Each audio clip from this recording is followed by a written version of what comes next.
to catch up with you because in fact you're the last one, mate. I've caught up with you of everyone who's on the show in Bolton. Oh, I know. I'm saying. It's because we've got all these shows in quick succession. It's a nightmare. But March the 2nd, you're on a great show. I think it's the first time for you at Bolton, is it? Yeah, I've never fought there.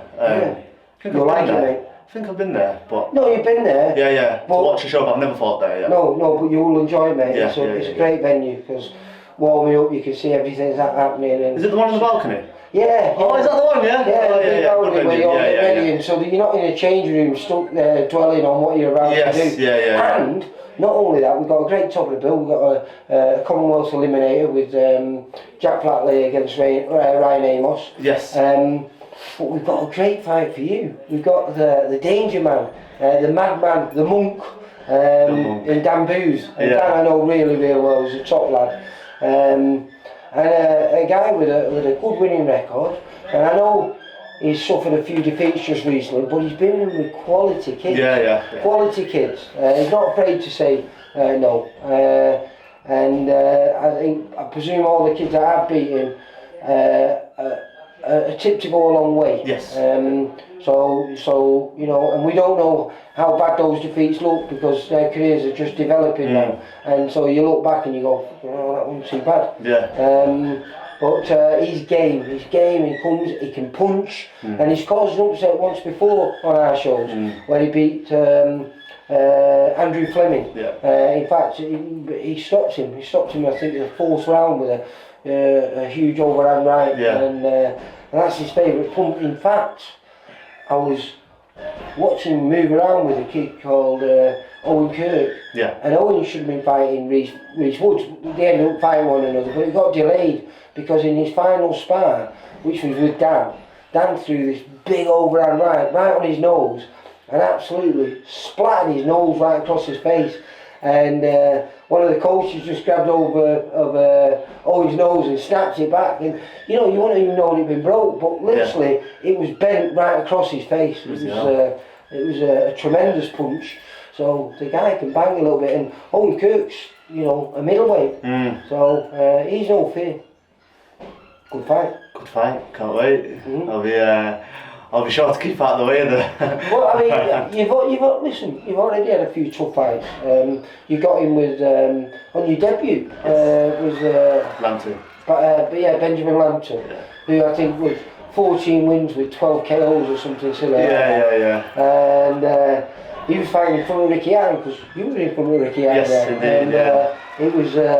He kept trying to give it a real go, but you were just too good, mate, and I was impressed. In fact, it was like you were doing a little homage to Ricky Allen because you were making lovely angles on the ropes. It's funny now that I'm friends with Ricky, isn't it? At the time I was like, oh my goodness, Ricky Allen, and now I'm like, now I know him. Well, obviously you trained with Matthew for a good year, but because you moved, you're now living in Sheffield, aren't you? Yes.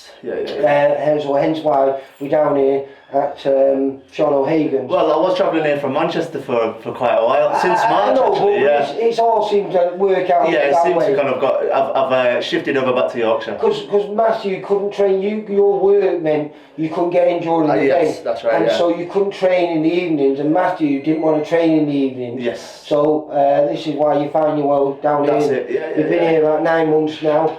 And I just spoke to Sean, and he's very impressed, mate. He's very impressed, and I'm very impressed because I've just watched 6 rounds there with Willie Harrison, and you wouldn't know that you're both very good friends. Do you know what it is? I've said it to you before that, you know, the more you like each other, the more you beat each other up in sparring. Like if it were your brother, you just... It's hell for leather, really, isn't it? But I get along real well with him. I get along well with everyone in this gym, to be honest. And that's how we all punch each other up. Listen, you've got to get on well because it's so tiny. So there's no hiding in there, you know what I mean? Exactly. So you've all got to get on well. And you've got a great little team, obviously. Josh and Max Hughes leading the way there. Yes. And hopefully you lot are all going to, this year or certainly early in 2025, are all going to be following their footsteps and hoping to go for your first titles. Hopefully, if all being well, I would like to go for one this year, and back end of this year maybe. I feel like I'm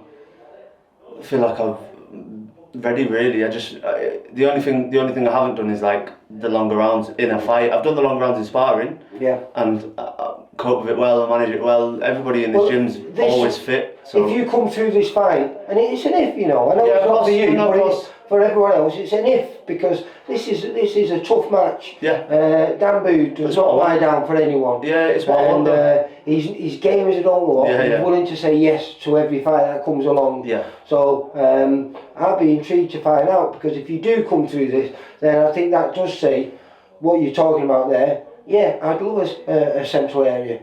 Yeah, like you say, God willing, that I come through this comfortably. Obviously, I'm always confident, but God willing, I'll come through this. And yeah, like I say, I'm ready for whatever. If do you know what? Whenever Steve Lillis texts me about like fights or matching me up or anything like that, all I say is, if Sean's happy, I'm happy. I'm not bothered. You can tell me whoever. If Sean's okay with it and Sean's said yes, I'm not fussed. Well, what's it like working with Sean now? He's half the man he used to be. Yeah, I know, he's losing a lot of weight. He'll be in the ring with us soon. But no, yeah, I've got a lot of love for Sean. He welcomed me in the gym immediately, do you know what I mean? And I get along real well with him. Well, that's Matthew. Matthew was asking me about you. I said, you'll like him. And then when I spoke to Matthew, he said, you're right, I do. Because you've got a very pleasing style, mate. Yes. Very fan friendly. Yeah.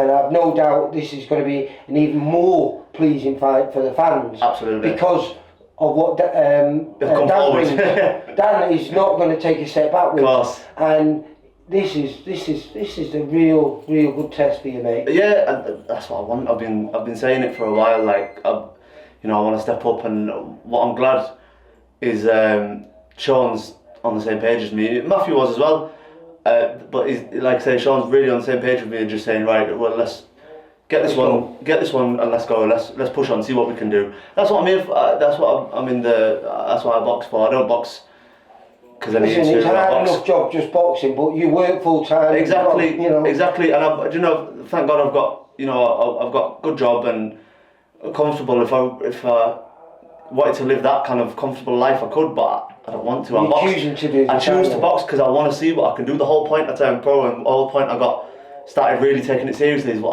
I want to test myself, see what I can do, see what I'm capable of. Being in this environment can only enhance that for you. Look at the company I'm in. Do you know what I mean? I'm in a company of like former champions and maybe soon to be future world champions, and you know what I mean? Like it's. Your little mate you just been sparring with could be the next champion. Could be the next champion. Yeah. Like I say, it's it'll be a very good fight. That I'm actually, what's funny, I'm friends with Joe as well, but obviously Will's my gym mate, so I've got a root for him really. But Will is looking good, and he was. Do you know what I mean? He's a good spar, and do you know what it is for a long, gangly guy? He can punch as well. So you've got to stay out of the way of especially his backhand. He's like, when he throws it solid and it lands, it's a good shot, and you're thinking 8-ounce gloves, no head guards. Yeah, I was going to say that with the bandages on. Your hands are like steel, aren't they? But the problem is, your hands are like steel, but so is your opponent's. So, that's it. Listen, good luck for the second. You. We'll see you down there. Yeah. It's at Bolton. Like I say, top venue, great undercard, and a packed card as well. So, absolutely, good talent. Hopefully, Louise will be down there. She'll be talking to you. We should win number 8. 8. Yeah. Inshallah, God willing. Take care, mate. Bye. For all boxing info, news and latest interviews, amateur and pro, across the north, click and subscribe. VIP Boxing Promotions. Also Twitter, Instagram and Facebook.